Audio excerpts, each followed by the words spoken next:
2 years ago, yesterday, at the time of this video's release, the Lord High Admiral, His Royal Highness Prince Philip, passed away just a couple of months shy of reaching 100 years old. Much of his life was spent in the public eye as husband to at first Princess and then later Queen Elizabeth II. That element of his long life has been well covered in various other places. But what is perhaps less known is that prior to becoming, in his own words, the world's most experienced plaque unveiler, he had a remarkably successful career in the Royal Navy. Whilst he would attain the rank of Lord High Admiral by the Queen's grace, there were many who speculated that, had he remained in naval service in some alternate timeline, he may well have attained to the rank of First Sea Lord in any case on his own merits. So, as we've looked at the life and careers of a number of other naval officers, today we're going to have a look at his. To get some idea of his origins, you actually have to wind the clock back to the 1840s, although I hasten to add he was not himself quite that old. His grandfather was born as the improbably titled Prince William of Schleswig-Holstein-Sonderburg-Glucksburg, although, as a younger son of an already minor dynasty, he was one of many European royals in the mid-19th century who had a title and not much else to their name.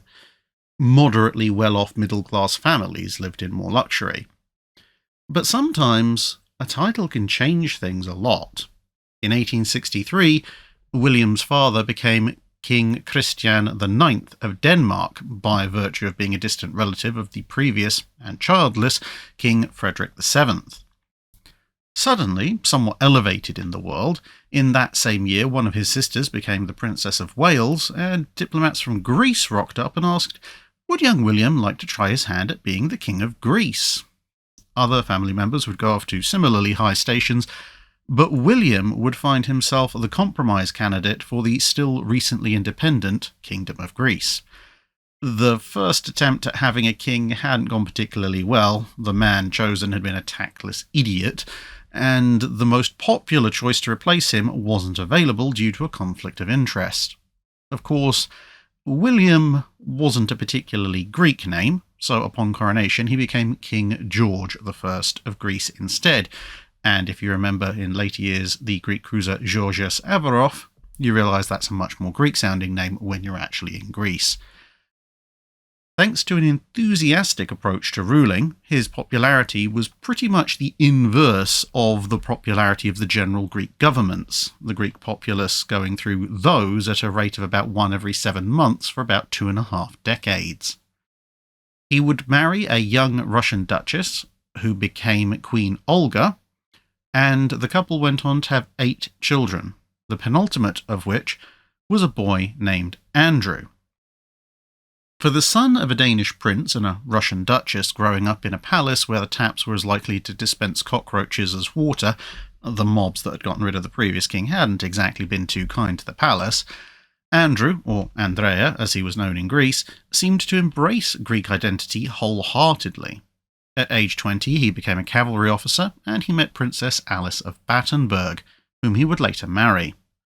Her father was Prince Louis of Battenberg, who would rise on his own merits to become an excellent First Sea Lord in the Royal Navy, before being unfairly pushed out at the start of the First World War by a wave of anti-German hysteria. Andrea and Alice would first meet as guests gathered in Buckingham Palace for the coronation of Edward VII in 1902. They were engaged the following year and married shortly thereafter. Their first child, a girl named Margarita, was born in 1905. False rumours spread in the press set off a wave of anti-monarchist sentiment in the latter part of the 1900s, but the situation was largely reversed by the First Balkan War, in which all the Greek princes were part of the army that headed north against the Ottoman forces, and indeed the oldest of them, Constantine, led the army. This turnaround in fortune was helped by Alice, who decided to follow her husband north and launched a one-woman crusade to get a proper field hospital set up for the wounded soldiers, whom she then tended herself. By the end of the Second Balkan War, Greece's borders had been expanded considerably. Tragedy struck, however, in 1913. King George announced privately that he intended to abdicate and hand over to his eldest son, who, as the leader of the victorious Greek campaign north, was massively popular at the time. But sadly, King George I was assassinated that afternoon whilst on a walk through the streets of Salonika. The outbreak of World War I tested things further. The new king's wife was Prussian, but Greece had thus far had better relations with Britain. Greece therefore opted to remain neutral. For Andrea and Alice, it was even more personal. Alice was a German princess by birth, but her father was, as mentioned, an absolutely loyal officer of the Royal Navy. Such was the anti-German hysteria at the time, though, that the Battenbergs changed their family name to Mountbatten, which means exactly the same thing, it just sounds more English. A 14-year-old brother of Alice, also named Louis, vowed to make it to the same rank as his father. He, of course, is better known to history as Lord Louis Mountbatten, and he will feature again in this story later on. The British royal family around this time also renamed themselves, creating the House of Windsor, although in a typical British bureaucratic kerfuffle, no one could quite work out what exactly the royal surname had been at the time. Nonetheless, at this point, Andrea and Alice had 4 daughters, and Andrea was on a diplomatic quest to reassure Britain and France that Greece was not, in fact, about to declare on the side of Germany. But unfortunately, things continued to get worse. The Greek government decided that they did actually want to join the Allies, and so they staged a coup, declaring war on Germany from their temporary capital in Salonika. Constantine, meanwhile, tried to stay neutral, but then an Allied fleet opened fire on Athens as a result, and in mid-1917, Constantine was forced to abdicate, succeeded by his second son, Alexander. As the heir to the throne was also thought to be a little bit too closely connected to the Germans. With the interconnectedness of the European royal houses, the subsequent murder of most of the Russian royal family and associated nobility in the Russian Revolution, and the dissolution of much of the upper echelons of the German aristocratic and royal order in the aftermath of World War I, meant relatives and friends were dropping like flies. Andrea and Alice were themselves in exile, having been seen as too close to Constantine, and then in 1910, King Alexander died as well, thanks to a rather unlikely incident of blood poisoning when his dog was attacked by a monkey. He then tried to rescue the monkey from the dog's jaws. As it turned out, the monkey had picked a rather larger fight than it could win. And then the king was thanked for his troubles by another monkey from the same troop coming up and biting him. And it was those wounds that became infected. With his death, Constantine returned and immediately got involved in another war with what was still just about the Ottoman Empire. Andrea and Alice, likewise, were now welcome back in Greece, and on the 10th of June 1921, on the island of Corfu, Princess Alice gave birth to a healthy baby boy, who would be registered as Philippos. Unfortunately, this period was also accompanied by an overstretch by Greek troops in Asia Minor, which would ultimately lead to their defeat, and the death of Prince Louis of Battenberg, obviously now Mountbatten, who had been the only one of Philip's grandparents still alive. He had at least gotten a week's voyage aboard HMS Repulse shortly beforehand. Having taken up a military role again, Andrea himself had been effectively relieved of command for voicing the opinion that perhaps trying to perform a reverse version of Xenophon's March without much in the way of supplies and ammunition might just end badly. The next year, the baby Philip attended the wedding of his uncle Louis Mountbatten, having been brought there by his mother, along with his older sisters. Back in Greece, Andrea's predictions came true as the now Turkish counterattack swept Greek forces clean out of Asia Minor. More extreme elements of the Greek army staged a revolution, and King Constantine was once again forced to abdicate in favour of his heir, now King George II. Andrea was quickly rounded up by the coup leaders as a convenient scapegoat for their defeats. Taken to Athens, ostensibly as a witness in the court-martial of others accused of leading the country to defeat, Andrea was quickly imprisoned and threatened with death by a former staff college classmate who was now leading the witch hunt. Over in the UK, King George V was reportedly still deeply unhappy with having allowed pragmatism to override family loyalty in the case of his first cousin, Tsar Nicholas of Russia, who had initially been offered sanctuary in the UK when the Soviet Revolution had overtaken the country, but then subsequently had that offer rescinded by political interference, since British politicians had hoped that by leaving the Tsar and his family to the tender mercies of the Communists, it would keep Russia in the war against Germany. The Soviets had, of course, promptly murdered them all and then signed a separate peace treaty with the Germans anyway. Now, faced with another first cousin also about to be murdered by a fanatical revolutionary council, and probably his family along with them, George V seems to have determined it would not happen twice on his watch, whatever the government happened to think was expedient. Thus, the British Empire threatened to break off diplomatic relations with Greece if the courts didn't exercise clemency for those who'd been charged, and Commander Gerald Talbot was sent to figure out exactly what the heck was going on. Having served as naval attaché in Greece for several years prior, Talbot was pretty much the perfect choice, as he understood most of the political situation in Greece probably better than most of the Greeks involved in the revolution. Hearing that a British representative was on his way, the Revolutionary Council decided to quickly execute 6 of the 8 men that had originally been on trial, but they hadn't actually gotten around to putting Andrea on trial, since, as mentioned, he'd been brought to Athens under the pretense of being a witness for the trial of the first 8 men, and thus his trial was scheduled separately. Talbot went into talks with the revolutionaries and managed to agree the following, which was then relayed to London. The prince will be tried on Saturday and sentenced, probably to penal servitude or possibly to death. Plastiras, one of the leading revolutionaries, will then grant pardon and hand him over to Mr. Talbot for immediate removal with Princess Alice by British warship to Brindisi or to any other port en route to England. The British warship must be at Phaleron, I think that's how it's pronounced, by midday on Sunday, December 3rd, and the captain should report immediately to the legation for orders. But, in view of the necessity for utmost secrecy, the captain should be given no indication of the reason for the voyage. This promise has been obtained with greatest difficulty, and Talbot is convinced it is essential that the above arrangement be strictly adhered to so as to save the prince's life. As success of the plan depends upon absolute secrecy of the existence of this arrangement, even the prince and princess cannot be given any hint of what is coming.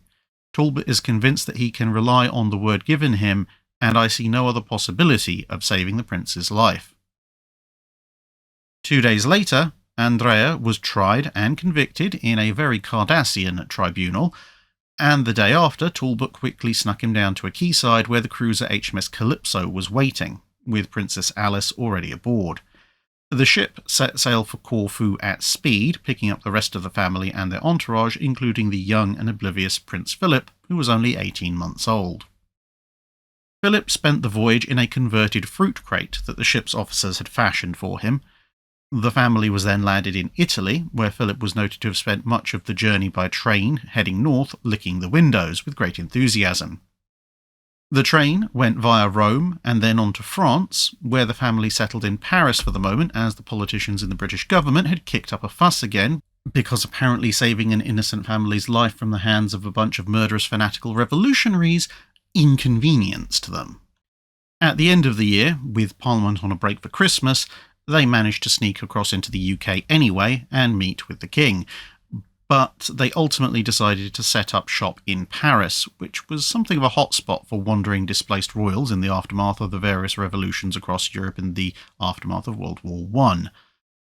By 1924, the Greek Revolutionary Council had decided they were going to get rid of King George II as well, although he was at least allowed to leave peacefully. Cut off from almost all sources of income, Philip ended up growing up much like his grandfather William, later George I, had started life, with a title, but not much else to show for it. As he grew up, Philip proved adventurous.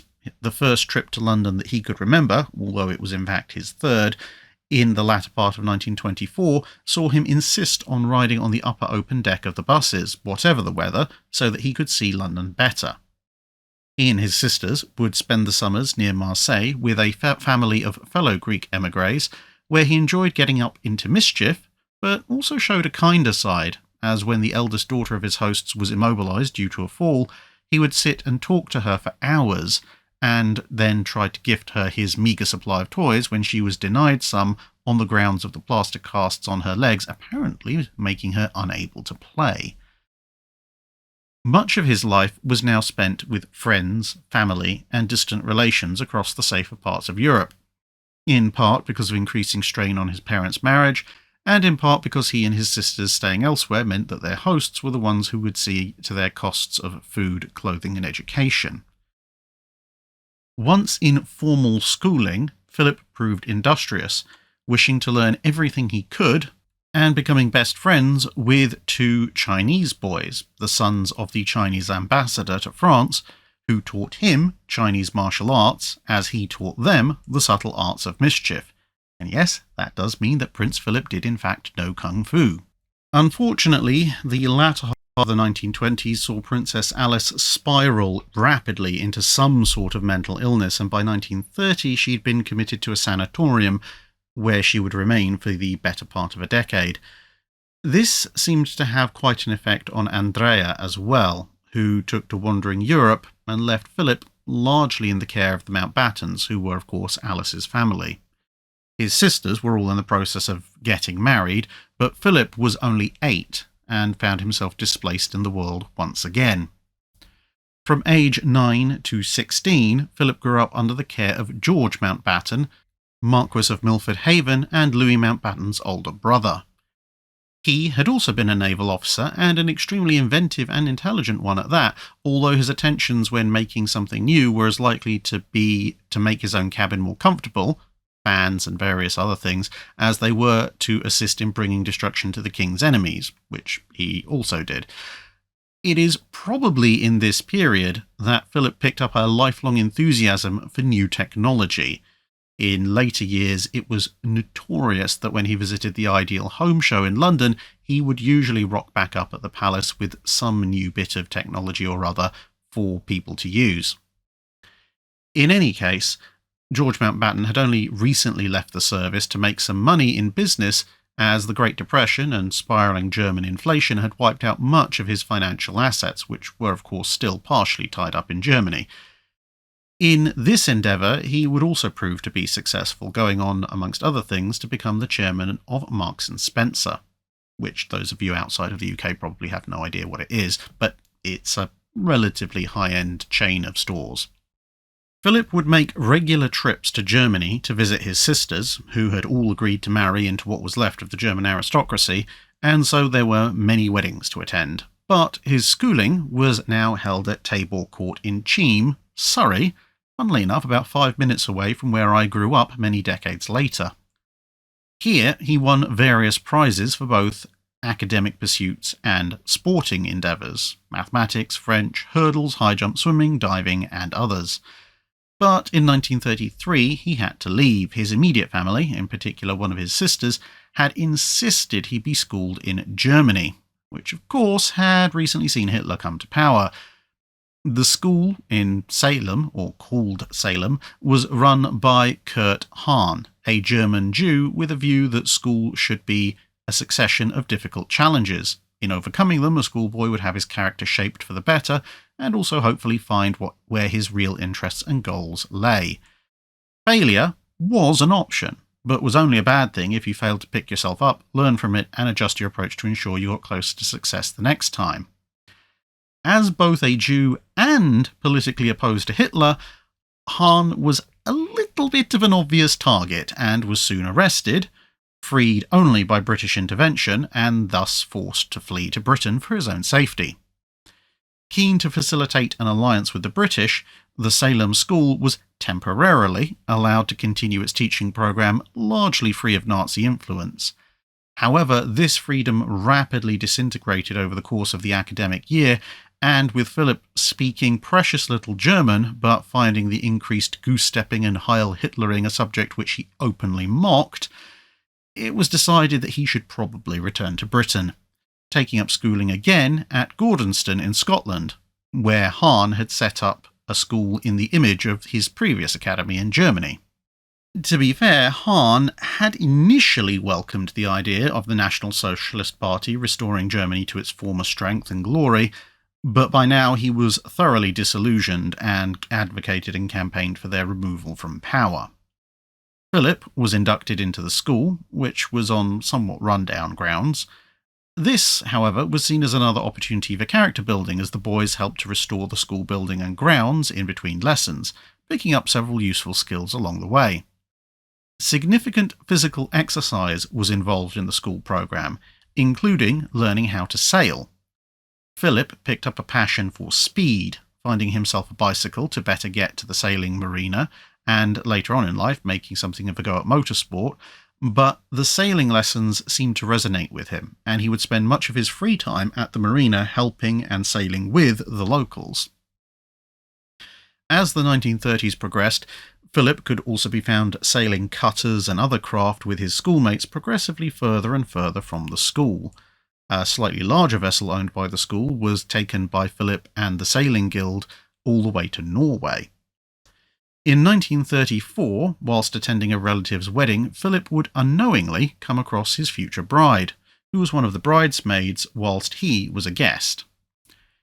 In 1935, after a whirlwind series of governments, the Greek population voted to have the monarchy back, and the next year Philip was briefly back in Greece as those of the Greek royal family who died in exile were being reburied in the family cemetery near Athens. Upon his return to the UK, he was determined to sit the entry exam for the Royal Navy, which was just as well, as the rearmament process had begun in earnest, and soon the Royal Navy would need every willing volunteer it could get. In the interim, in 1937, he visited his relatives in Germany again, as by this point Princess Alice had made a recovery of sorts and wanted to see all her children, and most of them were in Germany. A family wedding was moved in time and location to London. It had been planned to be held in Germany whilst they were all there, due to the death of Alice's uncle. But this ended up bringing tragedy as Philip's sister Cecily, her husband, and two of their children, along with much of the household and the best man for the wedding, were all on their way to the UK by plane when it crashed, killing all aboard.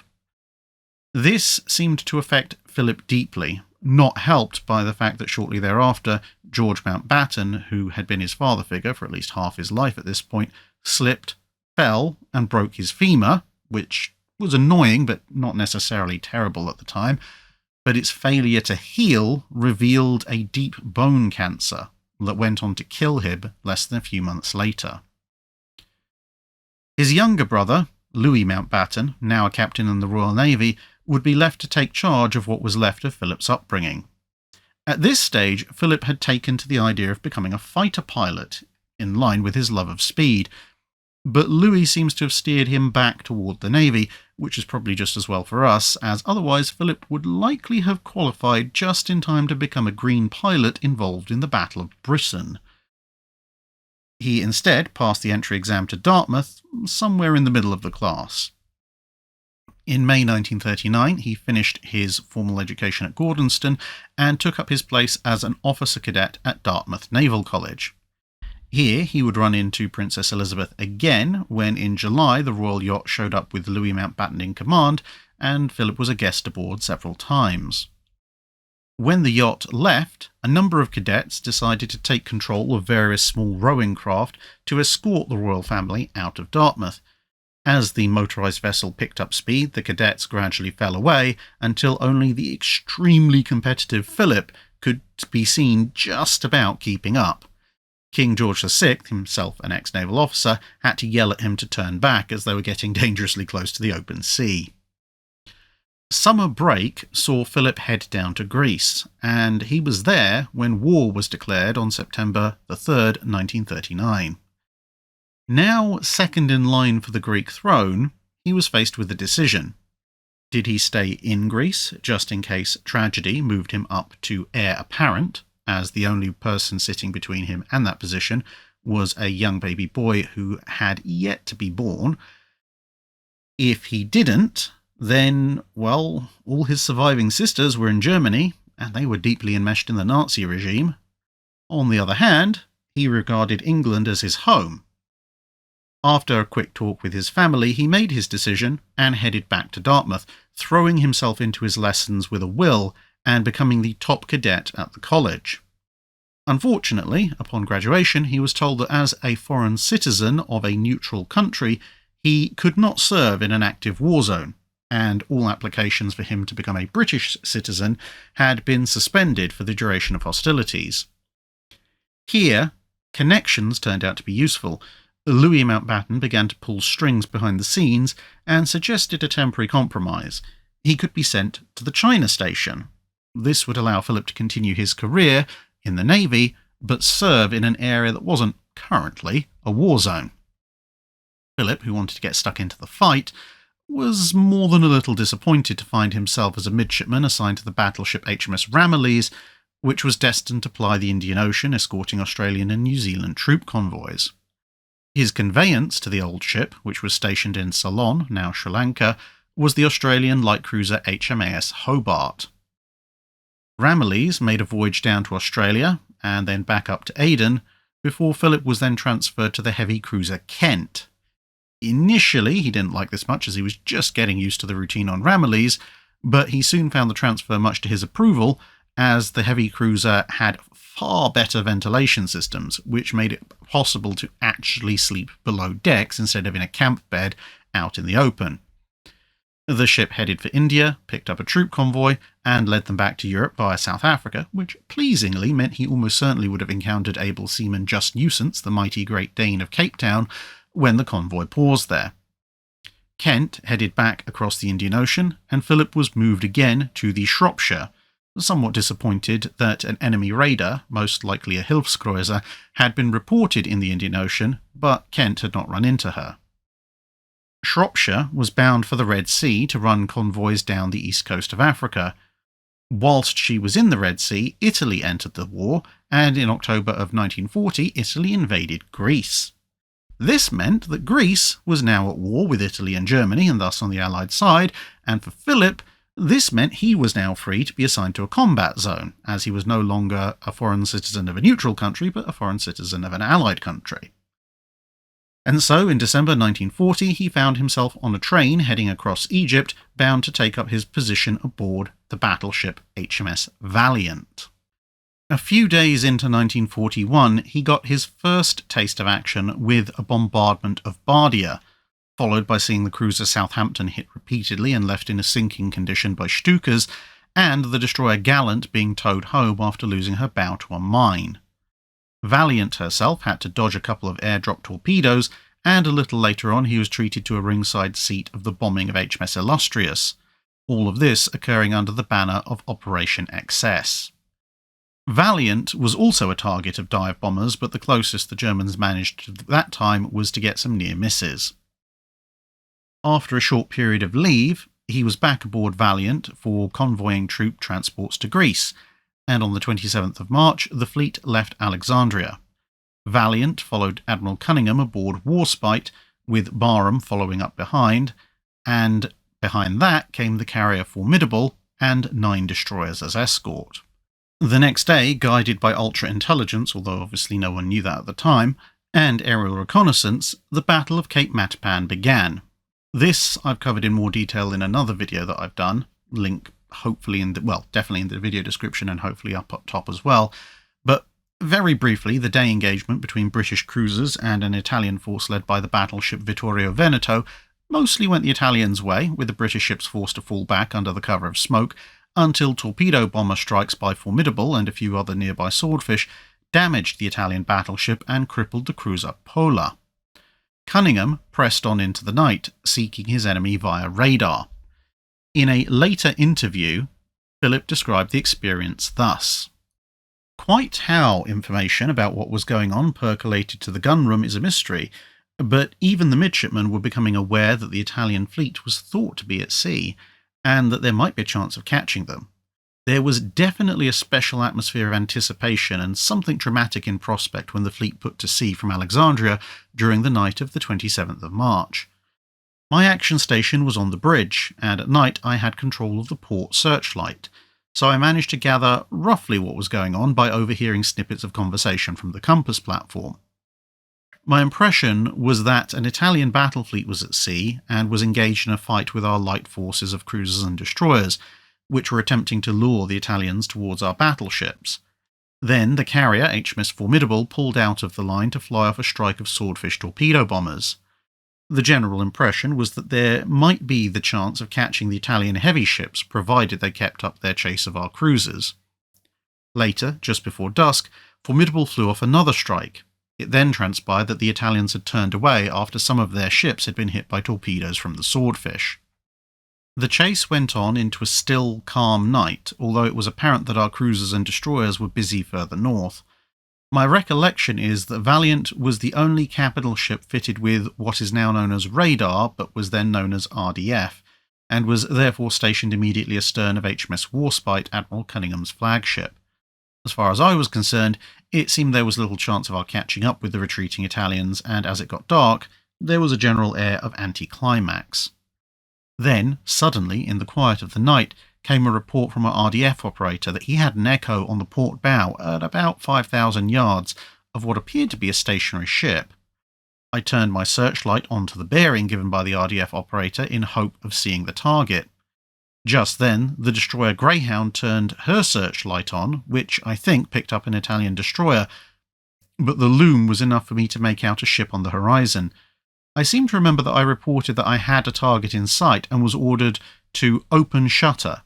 The beam lit up a stationary cruiser, but we were so close by then that the beam only lit up half the ship.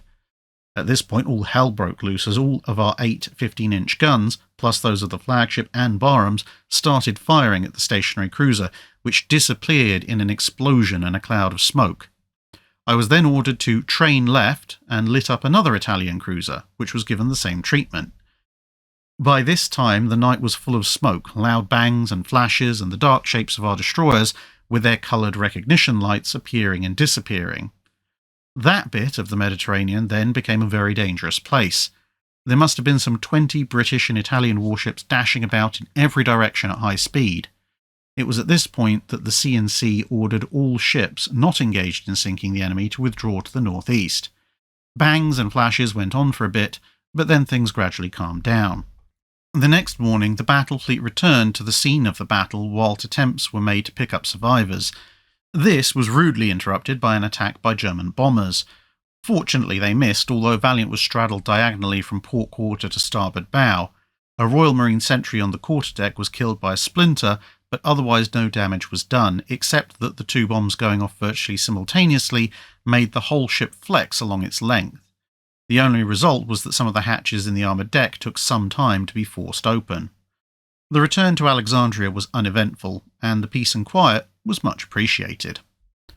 His skill with the searchlights merited him a mention in dispatches, in which Admiral Cunningham would write in part that the successful and continuous illumination of the enemy greatly contributed to the devastating results achieved in the gun action. Thanks to his alertness and appreciation of the situation, we were able to sink in 5 minutes 2 8-inch gun Italian cruisers. Whilst the Italian fleet had been dealt a blow, German troops soon after began to advance through Greece and swiftly moved on to attack Crete. A major German seaborne landing attempt, much overshadowed by the somewhat more successful paratrooper drop, was intercepted and destroyed at sea by the Royal Navy. Valiant was present off of Crete, and Philip wrote in his journal at the time, "As we came in sight of the straits, we saw Naïd and Carlisle being attacked by bombers. We went right into within 10 miles of Crete, and then the bombing started in earnest. Stukas came over, but avoided the big ships and went for the crippled cruisers and destroyer screens. Greyhound was hit right aft by a large bomb. Her stern blew up and she sank about 20 minutes later. Gloucester and Fiji were sent in to help them. 3 Me-109s attacked Warspite as dive bombers, and she was hit just where her starboard forward mounting was. When we had got about 15 miles from the land, 16 Stukas came out and attacked our 2 cruisers. Gloucester was badly hit and sank some hours later. The fleet then had some more attention, and we were bombed from a high level by a large number of small bombs dropped in sticks of 12 or more. One Dornier came straight for us from the port beam and dropped 12 bombs when he was almost overhead. We turned to port and ceased firing, when suddenly the bombs came whistling down, landing very close all down the port side. It was only some time later that I discovered we had been hit twice on the quarterdeck. One bomb exploded just aft of the quarterdeck screen on the port side, the other landed within 20 feet of it just inboard of the guardrails, blowing a hole in the wardroom laundry. There were only 4 casualties, 1 killed, 3 injured. Valiant headed back to Alexandria to patch up the damage, where Philip found some of his relatives waiting, the Greek royal family having mostly fled for their own safety as the Germans overran Greece. Unknowingly, he'd actually escorted some of them part of the way, as the Greek king had evacuated aboard the destroyer HMS Decoy, which had then accompanied Valiant back to Egypt. Also nearby was Louis Mountbatten on board the destroyer HMS Kelly, which he was in command of, and a few days later she was sunk after having been ordered to bombard a German-held airfield in Suda Bay, which she'd accomplished, only to then be swarmed by angry bombers in response and promptly sunk along with another destroyer. Philip apparently burst out laughing when his oil-covered uncle, wearing an ill-fitted borrowed suit, fetched back up in Alexandria a few days later. Shortly thereafter, Philip was summoned back to the UK to take his sub-lieutenant's exams and found himself on a troop ship heading all the way around South Africa, stopping by to say hello to Just Nuisance again before the ship headed over to Canada, first to load up on Canadian troops, and then made its way across the Atlantic, dodging U-boats, finally reaching the UK. In London, he received his first wartime injury when he and a cousin borrowed the Mountbatten's car and then promptly crashed it into a traffic island in the middle of the London blackout, the glass from the windshield doing most of the damage. Passing his exams with 4 first-class grades and 1 second, he was then posted to the old destroyer HMS Wallace, based at Rosyth and responsible for escorting coastal convoys further south in the face of determined opposition from German bombers and Schnellbooter fast attack craft. With land on one side and minefields on the other, if attack came, evasion could be dangerous, almost as dangerous as being hit. At one point in dense fog, one of the merchant ships actually turned out of line and crashed into Wallace, breaching a boiler room, which then saw Philip rushing down into the steam-filled compartment to try and rescue the trapped sailors. Thanks to this and other signs of being an excellent and brave sailor, he was soon made full lieutenant, and then in October 1942, first lieutenant, the ship's executive officer. He was only 21, one of the youngest men to attain such a position in the Royal Navy. In late December 1942, he received the news, however, that one of his oldest friends had been fatally injured on active duty in the desert whilst trying to unstick his tank from a gully. In June 1943, Wallace was dispatched from home waters. She made a there-and-back convoy escort run across the Atlantic and was then sent to the Mediterranean to assist in the invasion of Sicily. The ship was assigned to shore bombardment supporting Canadian troops, and ironically one of the ship's targets was the German unit that one of his brothers-in-law was part of, and as such the ship attracted particular attention from the German dive bombers. On the night of the 8th of July, the ship was being attacked repeatedly, phosphorescent sea life giving away the ship's position. The ship had already been hit or possibly damaged by a near miss once, and one of the yeomen aboard would later recount, "It was obvious that we were the target for tonight, and they would not stop until we had suffered a fatal hit. It was for all the world like being blindfolded and trying to evade an enemy whose only problem was getting his aim right. There was no doubt in anyone's mind that a direct hit was inevitable. There was no question but to accept that on the next run, or the one after that, we had little chance of survival. I had been through so much that the feeling of anger and frustration was as great as the fear I and everyone else felt. It was less than 5 minutes after the aircraft had departed, and if the previous space and time was approximately the same, we had about 20 minutes to come up with something. We couldn't steam far in that time, not even far enough to make the aircraft think we'd moved. The first lieutenant, Philip, went into a hurried conversation with the captain, and the next thing we knew, a wooden raft was being put together on the deck. Within 5 minutes they launched a raft over the side, and at each end was fastened a smoke float.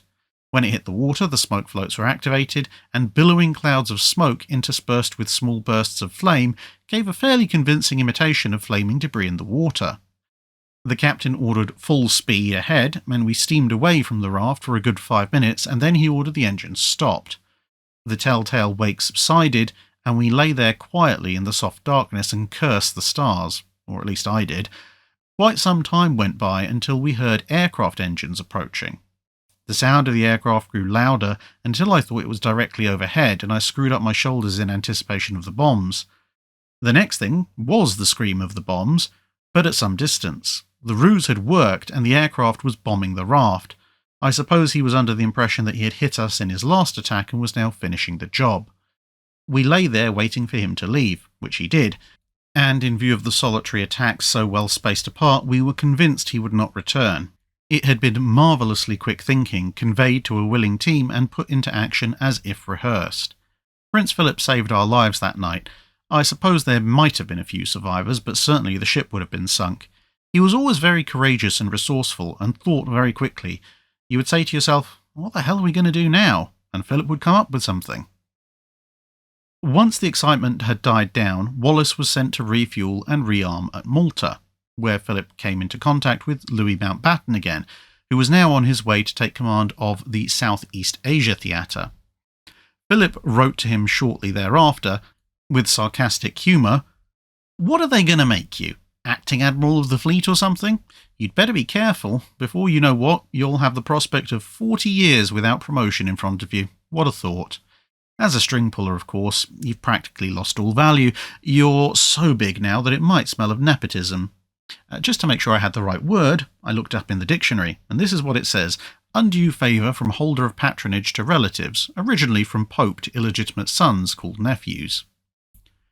Over Christmas, Philip was on leave and found himself invited to the Royal Pantomime performance, where Princess Elizabeth and Margaret were the star performers.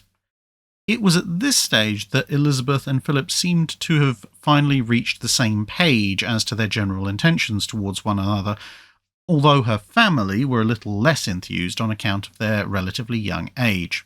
At the same time, King George VI seems to have greatly appreciated the company of another naval man on Philip's periodic visits. War, however, waited for no one, and spring 1944 saw Philip sent to Newcastle to oversee the commissioning of the brand new destroyer HMS Whelp, on which he was to see out the war. Still First Lieutenant, one of the first things Philip found himself doing was escorting his first posting, the battleship Ramillies, on the way to Algiers. The ship then spent a period covering the invasion of the south of France, and with this done, Whelp set sail for the Eastern Fleet, in order to join the 27th Destroyer Flotilla. On the way, whilst resupplying in Alexandria, he ran into Mountbatten again, who was on his way back to Southeast Asia after a spell in London, and the latter suggested that with the war looking like winding down, it might be a good idea to start thinking about applying for British citizenship. Whelp arrived on station in October and supported a series of strikes on various Japanese positions before being sent back to Ceylon towing the submarine Shakespeare, which had been damaged. In late 1944, Philip's father Andrea died, which afforded him some Christmas leave in Colombo, but there was no question of heading back to France for the funeral. In the new year, Philip and Whelp headed for Sumatra, screening the carriers that were attacking Japanese-held oil refineries there. Philip was on duty when they received a distress call from a damaged Fleet Air Arm Avenger. It had technically won a fight with a Japanese Zero, but its wing was now on fire and there was very little hope of it making it all the way back to the carriers, let alone landing safely. Philip immediately ordered the ship to full power and headed off after the signal, arriving on the scene about 20 minutes after the plane had hit the water and rapidly sunk. The rear gunner would later recall, "I pulled a dinghy out of the aircraft, but it didn't inflate. Gus, the pilot, later Vice Admiral Sir Roy Halladay, had skillfully flown us back towards the fleet before we were forced to ditch, but relying only on our Mae West to keep us afloat, we were in a pretty dicey situation." As the ship's boat came alongside, Prince Philip was at the rail looking over. He welcomed us aboard and took us down to his cabin, where he lent us towels and dry clothing for us to wear. I remember he had a framed photograph of his sweetheart, the future Queen Elizabeth II, on the table in his cabin. He was very well liked and set a great example to us all. Feeling a little sorry for the two airmen, Philip kept them aboard, and when the ship put into Fremantle a week later, he took them on an epic bar crawl before returning them to the carrier victorious. 60 years later, the three men would meet again at Buckingham Palace, which immediately caused a bit of an issue as Philip promptly abandoned the order of ceremony to chat to his erstwhile passengers for a bit. From Fremantle, Welp made her way around via Sydney to the British Pacific Fleet, where the ship was once again assigned to the fleet screen, exchanging fire with Japanese aircraft and plucking pilots out of the water as the British Pacific Fleet neutralised the Sakishima Islands in order to lay the groundwork for the invasion of Okinawa. On one occasion, with the captain on the bridge and thus in command of the ship, Philip decided that this meant he could lead a rescue mission himself and promptly disappeared over the side with some of the ship's men and one of the ship's boats to go and pick up a pilot. Welp was then sent on to Melbourne to refit in May, escorting the damaged carrier Illustrious, which was also in need of repairs, and was back at sea by July, escorting the flagship, the battleship Duke of York. They reached Guam just as the second atomic bomb was dropped on Nagasaki, and so, instead of close fire support for an invasion of the Japanese home islands, Welp found itself instead the first ship into Tokyo Bay, escorting USS Missouri on the 2nd of September. If you look closely in the wider photos of the Japanese surrender ceremony, you might be able to spot one Lieutenant Philip of Greece observing very closely. Welp remained in Japanese waters, collecting released prisoners of war, arriving back home in January 1946, having accepted the surrender of Hong Kong en route. Getting home gave Philip his first independent command. Unfortunately, this was short-lived as it was to oversee Welp's decommissioning into the reserves.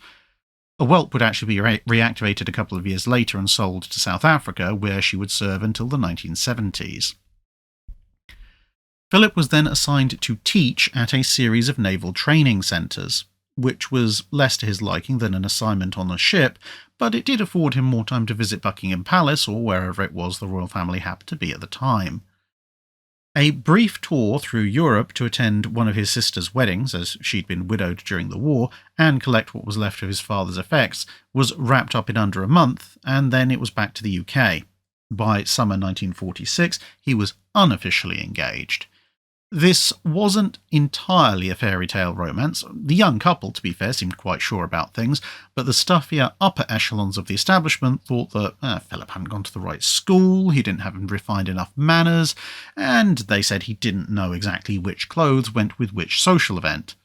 In fact, he probably did, but the fact that when he was a guest at Balmoral, his only pair of outdoor walking shoes had to be taken away for repair before he could join the rest of the group grouse hunting probably gave some indication as to his overall means and finances.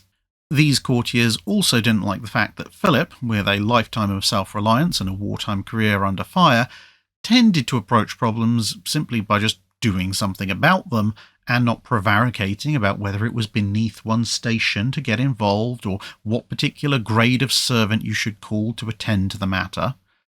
Perhaps unsurprisingly, this practicality, and a penchant for deliberately antagonising the stuffiest of the courtiers with small pranks that could never quite be proven to be his fault, was part of his appeal to the young princess. In late 1946, he was finally able to get his British citizenship application underway, and on the 18th of March 1947 he was granted it. Although, hilariously enough, a few years later it turned out that due to the 1705 Act of Parliament that had naturalised Princess Sophia, the mother of George I of England, so that she, or as it turned out her son, could take the crown upon the death of Queen Anne, he'd technically been British all along, as he was distantly but directly descended from her, and the Act had made a very open-ended proclamation that any and all descendants of the princess would be British. On the 9th of July, 1947, the engagement to Princess Elizabeth was made official, but of course he still had a job to do. The previous winter, between fuel shortages and the devastating cold of that particular season, he'd been training cadets by candlelight whilst wearing a greatcoat. But as the royal marriage approached, Philip found himself pulled from pillar to post. As the fiancé and soon-to-be husband of the heir to the throne, there was much pageantry and visiting of places for him to do, but he also wished to retain his naval career. Luckily, he was moved to a post as operations officer at the Admiralty, a short walk from Buckingham Palace. He found this job hugely boring, But a 6-month course at the Royal Naval College in Greenwich, on the other side of London, was much more interesting. But with the birth of Prince Charles, it was clear his public duties were eating too much into his naval ones, and Philip elected to go on half pay for the moment, at least until George VI's health cleared up. This occurred in 1949, and Philip was soon appointed as second in command aboard the destroyer HMS Chequers in the Mediterranean Fleet. This ship conducted several successful patrols before he was moved on to his first proper command, the frigate HMS Magpie, which also came with an elevation in rank to lieutenant commander. He went about making Magpie the most efficient ship in the flotilla, and then took it on a highly successful flag-showing tour of the Mediterranean, demonstrating excellent command and seamanship skills, much of it learned in those very same waters whilst under enemy fire. At one point, he neatly navigated the ship out of Monte Carlo harbour in weather that was so foul that no other ship of any flag was doing anything other than trying to hunker down with extra anchors. However, the king's health went into decline once more, and with Princess Elizabeth having to take on much of the duties of monarch before she'd even been crowned, Philip understood that he was now being called to a greater duty. And so, although when married he could have expected another couple of decades of good service in the Navy, in 1951 he was put on indefinite leave. Perhaps in recognition of this sacrifice, a few years later the now Queen Elizabeth II appointed him Admiral of the Fleet and Captain General of the Royal Marines. He would retain a strong interest in the sea over the rest of his life, following closely or being directly involved with the recovery and repair of the SS Great Britain, the preservation of the Cutty Sark and HMS Trincomalee, to name but a few. He also became a patron of a great many maritime museums and charities. These allowed him to keep a strong connection with the Navy and the sea, and thanks to both his new rank and his social position, it allowed him to actually visit even more ships than he would have done in his normal career. After all, you might be showing a normal dignitary around your brand new nuclear submarine, but who exactly was going to tell Prince Philip no if he decided he wanted to take the helm for a bit? In later years, he would recount some of his naval experiences, and there's a rather excellent, approximately 45-minute long interview with him, which I'll link in the video description below as well. 60 years after he left active service, having just turned 90, the Queen saw fit to grant him the title of Lord High Admiral of the United Kingdom, a title that for over 3 centuries had only been held by 3 people. Very briefly by Prince William, later King William IV, who had also been a naval officer prior to ascending to royal duties, the Queen herself, from 1964, and now Prince Philip. It was thus fitting that, at his own request a decade later, when he was finally laid to rest in 2022, the last music that was played was the call to action stations. Which, to be honest, was probably just as well, as it gave fair warning that a man who had devoted his entire life to public service in one way or another was on his way.